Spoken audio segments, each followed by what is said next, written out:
Hello friends, வணக்கம் and welcome back to my channel. November 9 அன்னைக்கு என் பையனோட பர்த்டே வந்து போயிடுச்சு. நாங்கள் வந்து ஊருக்கு போயிருந்ததுனால எனக்கு வந்து இந்த வீடியோ வந்து போஸ்ட் பண்ண முடியாமல் போச்சு. அதனால தான் நான் வந்து இப்போ போஸ்ட் பண்ணுறேன். ஒரு சில ஃபோட்டோஸ் மட்டும் நான் வந்து ஆசிஃபோடது வந்து அட்டாச் பண்ணியிருக்கேன். பின்னாடி வந்து வீடியோவும் விலாகும் வந்து இருக்குது. கண்டிப்பாக வந்து மிஸ் பண்ணாமல் பாருங்கள். இப்போ வாங்க ஃப்ரெண்ட்ஸ், வீடியோக்குள்ளே போகலாம். இன்றைக்கி மார்னிங் பார்த்திங்க அப்படின்னா செம்ம மழை, சரியான மழை. நைட்டில் இருந்தே வந்து பார்த்திங்கன்னா மழை வந்து விடாமல் பெஞ்சிட்டே இருக்குது. பார்த்திங்கன்னா சுத்தமாக வந்து வெளியவே வரவே முடியலை, அந்த அளவுக்கு மழை. நான் வந்து கொடை எடுத்துக்கிட்டு தான் உங்களுக்கு வந்து இந்த சீன் மட்டும் நான் காட்டலாம் அப்படின்னு நினச்சேன். என்ன அப்படின்னு பார்த்திங்கன்னா, எங்கள் வீட்டில் எப்போவுமே வந்து மாடி பக்கமாக ரெகுலராக வந்து குரங்குங்க எல்லாமே வரும். இன்றைக்கி வந்து வந்த டைமில் வந்து நல்ல மழையில் மாட்டிக்கிச்சுங்க. எல்லாமே வந்து பார்த்திங்கன்னா அந்த எதிர் பில்டிங்கில் இருக்கிற அந்த ஜன்னலில் வந்து எல்லாமே ஜன்னலில் ஜோடி ஜோடியாக உட்காந்துருக்கு. பார்க்கவே பாவமாக இருந்துச்சு. ரெகுலராக அந்த பக்கம் வரும்போது நான் ஏதாவது வந்து அதுக்கு சாப்பிட்றதுக்கு கொடுப்பேன், எப்போவுமே சாப்பிட்டு போகும். ஆனால் இன்றைக்கி வந்து வரும்னு நானும் ரொம்ப நேரமாக வெயிட் பண்ணி பார்க்குறேன். அதால் வரவே முடியலை. மழை வந்து விடவே இல்லை. தண்ணி பாருங்கள், மாடியில் எவ்வளோ தண்ணி தேங்கிட்டு இருக்குன்ட்டு. இந்த பக்கம் பார்த்திங்கன்னா ரோடு, மெயின் ரோட்லேயே எங்கள் வீடு இருக்குது. வீடு வந்து பார்த்திங்கன்னா வாடகை வீடு தான். பாருங்கள், இந்த பக்கம் வந்து ரோட்டில் வந்து ஒரு சில வண்டிகள் மட்டும் போயிட்டு வந்துட்டுருக்கு. சரியான மழை.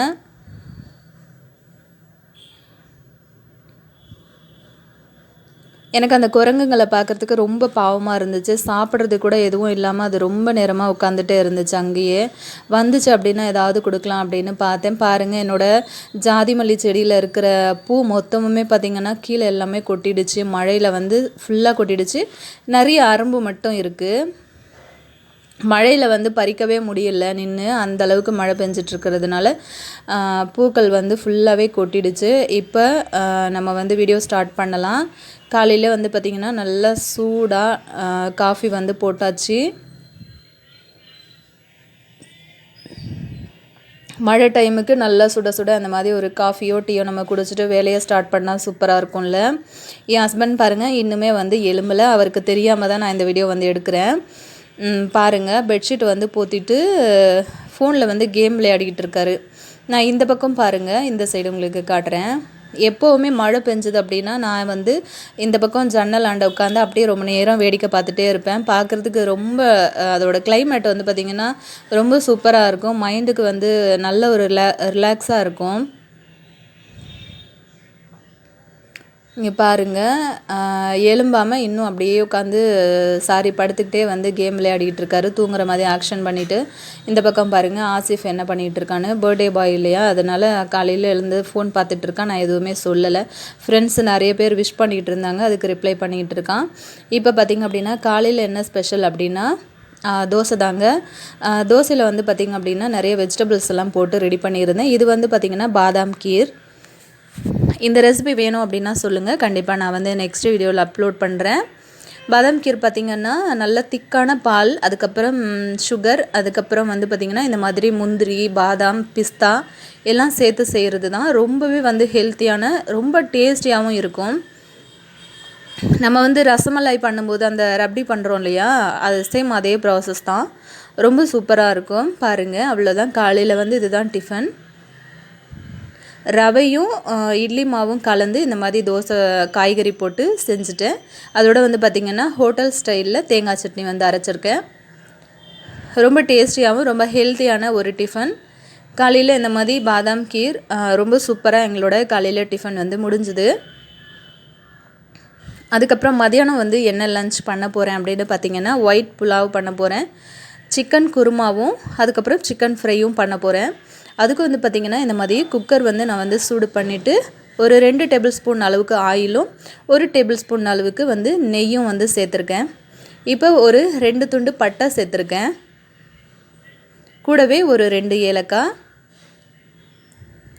அதுக்கப்புறம் வந்து பார்த்திங்கன்னா அந்த நட்சத்திர சோம்பு சொல்லுவாங்கள்ல, அது ஒன்று, அதுக்கப்புறம் 2-3 கிராம்பு, அதுக்கப்புறம் ஒரு பிரியாணி இலை. இது எல்லாத்தையும் சேர்த்ததுக்கப்புறமா நான் வந்து ஒரு 2 வெங்காயம் தான் சேர்த்துருக்கேன். வெங்காயம்லாம் அதிகமாக சேர்க்கலை. இந்த டிஷ்ஷுக்கு பார்த்திங்க அப்படின்னா வெங்காயம் வந்து நம்ம ஜாஸ்தி சேர்க்கக்கூடாது. ஏன்னா நம்ம வந்து இது மிளகாத்தூள் சேர்த்து செய்கிறது கிடையாது, வெறும் பச்சை மிளகாய் காரம் தான். நம்ம வந்து வெங்காயம் அதிகமாக சேர்த்துட்டோம் அப்படின்னா இனிப்பு அதிகமாகிடும் சாதத்தில். அதனால் இப்போ பாருங்கள் பச்சை மிளகாய் நான் வந்து எவ்வளோ சேர்த்துருக்கேன் பாருங்கள். நல்ல காரமான பச்சை மிளகாயாக இருந்தால் உங்களோட காரத்துக்கு தகுந்த மாதிரி நீங்கள் வந்து சேர்த்துக்கோங்க. அதுவே வந்து குட்டீஸ் வந்து சாப்பிட்றாங்க அப்படின்னா கொஞ்சம் வந்து நீங்கள் பச்சை மிளகாயை வந்து கம்மி பண்ணிக்கலாம். நல்லா அந்த மாதிரி வதக்கி விட்டுக்கிறேன்.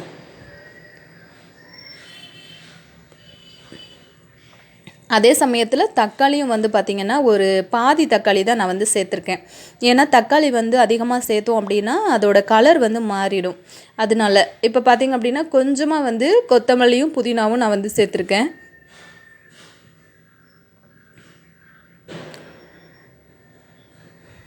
அதுக்கப்புறமா ஒரு 2 டேபிள் ஸ்பூன் அளவுக்கு நான் வந்து இஞ்சி பூண்டு பேஸ்ட்டு சேர்த்துருக்கேன்.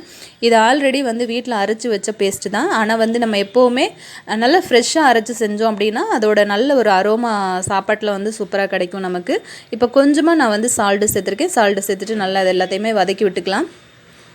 இப்போ வந்து பார்த்திங்கன்னா நான் வந்து தேங்காய் பால் வந்து நல்ல திக்கான பால் வந்து அரைச்சி எடுத்து வச்சுருக்கேன். இப்போ இந்த டம்ளரில் தான் நான் வந்து இப்போ அளவு பால் ஊற்ற போகிறேன்.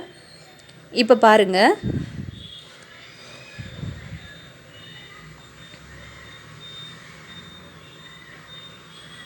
நல்ல திக்காக அரைச்சி எடுத்துக்கோங்க. அதுதான் உங்களுக்கு வந்து நல்ல ஒரு டேஸ்ட் கிடைக்கும். 2 கப்பு பால் வந்து சேர்த்துருக்கேன். அதோட ஒரு 1/4 கப் அளவுக்கு இருந்தது. ஒரு 3/4 கப் அளவுக்கு நான் வந்து தண்ணி சேர்த்து ஒரு 3 டம்ளராகவே ஊற்றிருக்கேன்.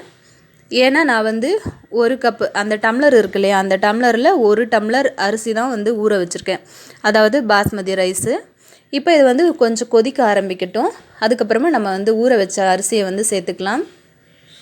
ஊற வச்ச அரிசி நீங்கள் சேர்க்கும் போதும் பார்த்து சேர்த்துக்கணும். ஏன்னா அதில் வந்து கொஞ்சம் தண்ணி இருக்கும் இல்லையா, தண்ணி வந்து அதிகமாகிடுச்சுன்னா ரைஸ் வந்து கொஞ்சம் குழஞ்ச மாதிரி ஆகிடும்.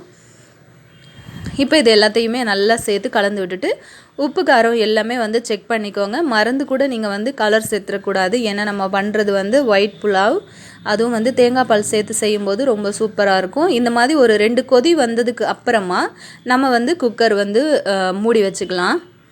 ஒரு 2லேருந்து 3 விசில் வந்து தாராளமாகவே விடலாங்க. சாதம் வந்து குழஞ்சி போகாது, நல்லா தான் இருக்கும். சரி, அது அந்த பக்கமாக இருக்கட்டும். நம்ம இப்போ சிக்கன் வந்து நான் ஃப்ரை பண்ணுறதுக்கு இந்த மாதிரி மசாலா எல்லாமே சேர்த்து நான் வந்து ஊற வச்சுட்டேன். ஒன்றுமே இதில் நான் வந்து சேர்க்கலை. இஞ்சி பூண்டு பேஸ்ட்டு, அதுக்கப்புறம் தனி மிளகாத்தூள், கொஞ்சோண்டு தயிர், அதுக்கப்புறம் மஞ்சத்தூள், உப்பு, இவ்வளோ தாங்க நான் வந்து சேர்த்துருக்கேன். கொஞ்சமாக வந்து சிக்கன் கபாப் மசாலா இருக்குது பார்த்திங்களா, அது ஒரு 2 ஸ்பூன் அளவுக்கு நான் சேர்த்து ஒரு 15 நிமிஷத்துக்கு நான் வந்து மசாலா கலந்துட்டு அதை வந்து ஊற வச்சுட்டேன். இப்போ வந்து மிதமான தீயில் இந்த மாதிரி நீங்கள் போட்டு எடுத்துக்கோங்க. போட்டுட்டு ஒரு 5 நிமிஷம் கழித்து நீங்கள் திருப்பி விடுங்க, இல்லைனா மசாலா மொத்தமே வந்து உதிர்ந்து உங்களுக்கு வந்துடும்.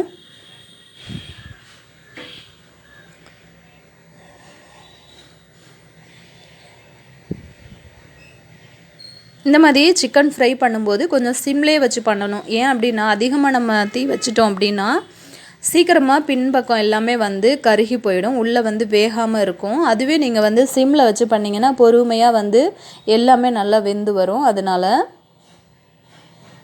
அவ்வளோதான் ஃப்ரெண்ட்ஸ். இந்த மாதிரி எல்லாத்தையும் திருப்பி போட்டு நம்மளோட சிக்கன் ஃப்ரை பண்ணதுக்கப்புறமா நம்ம வந்து எடுத்துக்கலாம்.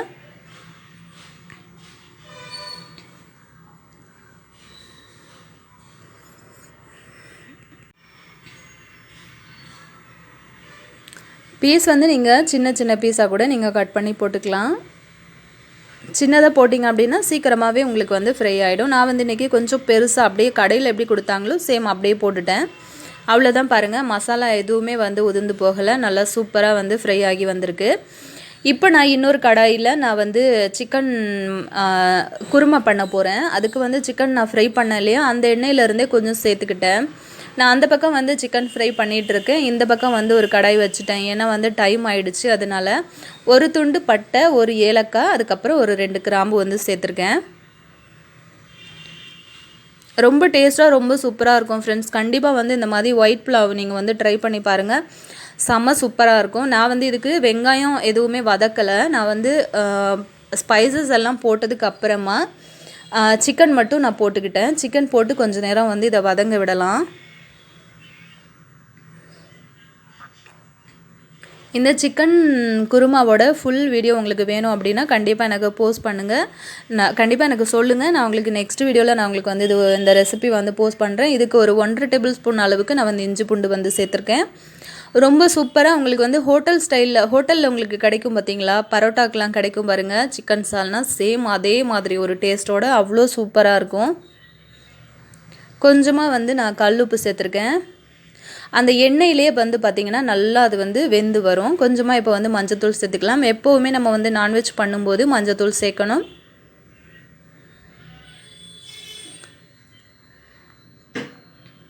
இந்த மாதிரி எல்லாத்தையும் சேர்த்து வந்து கலந்து விடுங்க. சிக்கன் வந்து பார்த்திங்கன்னா ஒரு 50% வந்து நல்லா குக் ஆகிடுச்சு. இப்போ நான் வந்து மசாலா அரைச்சி வச்சுருக்கேன் ஃப்ரெண்ட்ஸ். இதில் நான் வந்து என்ன சேர்த்துருக்கேன் அப்படின்னா வெங்காயம், தக்காளி, தேங்காய், அதுக்கப்புறம் வந்து பார்த்திங்கன்னா ஒரு சின்ன துண்டு இஞ்சி, ஒரு 2-3 பல் பூண்டு சேர்த்துருக்கேன், கொஞ்சமாக சோம்பு. இது எல்லாம் தான் நான் வந்து இதில் சேர்த்துருக்கேன். வேறு எக்ஸ்ட்ரா மசாலாஸ் வந்து நான் எதுவுமே வந்து ஆட் பண்ணலை. இது எல்லாத்தையுமே சேர்த்து இந்த மாதிரி இந்த சிக்கனில் கலந்துக்கோங்க. கலந்துட்டு அதோட அந்த பச்சை ஸ்மெல் வரும் இல்லையா, அந்த ஸ்மெல் எல்லாமே வந்து போகிற அளவுக்கு நல்லா அதை வந்து வதக்கி விட்டுக்கலாம்.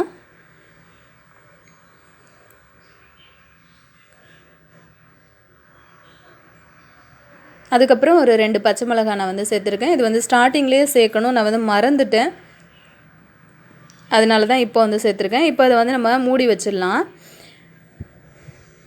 இப்போ ஓப்பன் பண்ணி பார்க்கும்போது பாருங்கள், நல்லா அந்த பச்சை ஸ்மெல் எல்லாமே நல்லா போயிருக்கு, நல்ல ஒரு வாசனை வந்துட்டுருக்கு.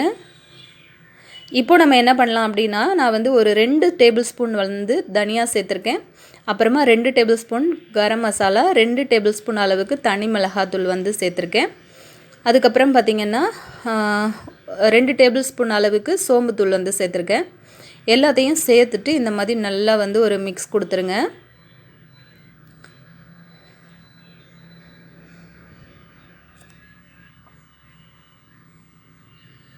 வேணும்னா கொஞ்சமாக கூட நீங்கள் குழம்பு மிளகாத்தூள் இருக்குல்ல, அது கூட வந்து சேர்த்துக்கலாம்.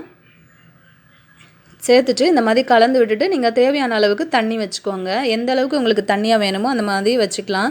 நான் வந்து பார்த்திங்க அப்படின்னா மதியானத்துக்கு ரைஸ்க்கும் எங்களுக்கு வந்து இது நாங்கள் வச்சுக்கிட்டோம். அதே சமயத்தில் நைட்டுக்கும் வந்து ரொட்டி சப்பாத்திலாம் செஞ்சோம் அப்படின்னா அதுக்குமே வந்து யூஸ் ஆகும். காலையில் கூட வந்து நம்ம இட்லி தோசைக்கு வச்சு சாப்பிட்டா கூட ரொம்ப டேஸ்ட்டாக இருக்கும். இப்போ வந்து கொஞ்சமாக கொத்தமல்லி புதினா சேர்த்துட்டு நான் வந்து மூடி விட்டுருக்கேன்.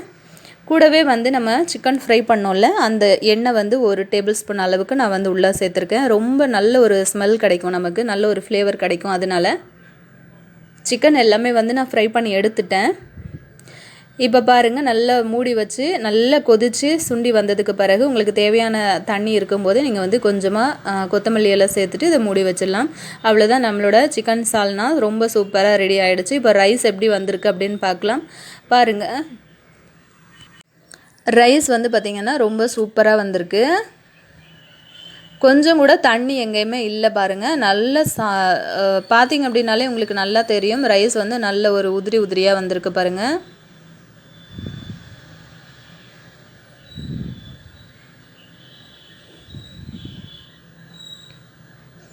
இந்த மாதிரி கலந்து கொடுங்க. நீங்கள் எடுத்ததும் கரண்டி போட்டு ஃபுல்லாக வந்து கிளறி விட்டுட்டிங்க அப்படின்னா ஒரு பக்கம் ஓரத்தில் இருந்து தான் நம்ம எப்போவுமே ரைஸ் வந்து கலந்து கொடுக்கணும், இல்லைனா ரைஸ் வந்து உடஞ்சி போயிடும். இந்த மாதிரி எல்லாத்தையுமே நான் வந்து கலந்து விட்டுக்கிறேன். அவ்வளோதான் ஃப்ரெண்ட்ஸ், நம்மளோட ஒயிட் புலாவ் வந்து ரொம்ப சூப்பராக ரெடி ஆகிடுச்சு. அது கூடவே வந்து பார்த்திங்கன்னா நான் வந்து ஆனியன் ரைத்தா பண்ணேன். கூடவே வந்து சிக்கன் ஃப்ரையும் சிக்கன் சால்னாவும் வச்சு நாங்கள் வந்து மதியானம் லஞ்ச் எங்களோடது ரொம்ப சூப்பராக முடிஞ்சுது. ரொம்ப டேஸ்ட்டாக ரொம்ப சூப்பராக இருந்தது. கண்டிப்பாக அந்த ரெசிபி வேணும் அப்படின்னா சொல்லுங்கள், நான் வந்து தனித்தனியாக உங்களுக்கு வந்து போஸ்ட் பண்ணுறேன்.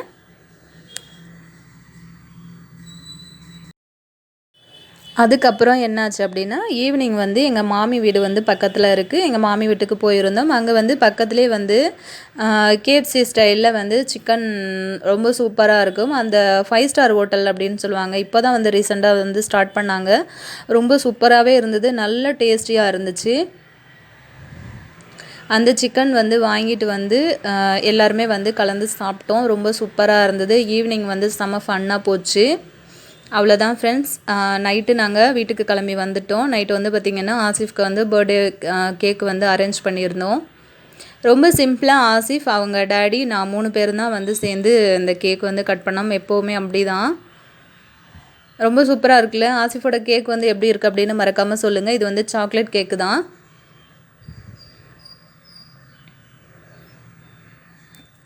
அவ்வளோதான் ஃப்ரெண்ட்ஸ். ஆசிஃப் வந்து கேக் கட் பண்ணியாச்சு. நிறைய ஃபோட்டோஸ் நான் எடுக்கலை. நைட்டு வந்து இந்த மாதிரி ஒரு நூடுல்ஸோட எங்களோட டின்னரும் முடிஞ்சு போச்சு. விளாக் பிடிச்சிருந்தா லைக் ஷேர் பண்ணுங்கள் ஃப்ரெண்ட்ஸ். தேங்க்யூ.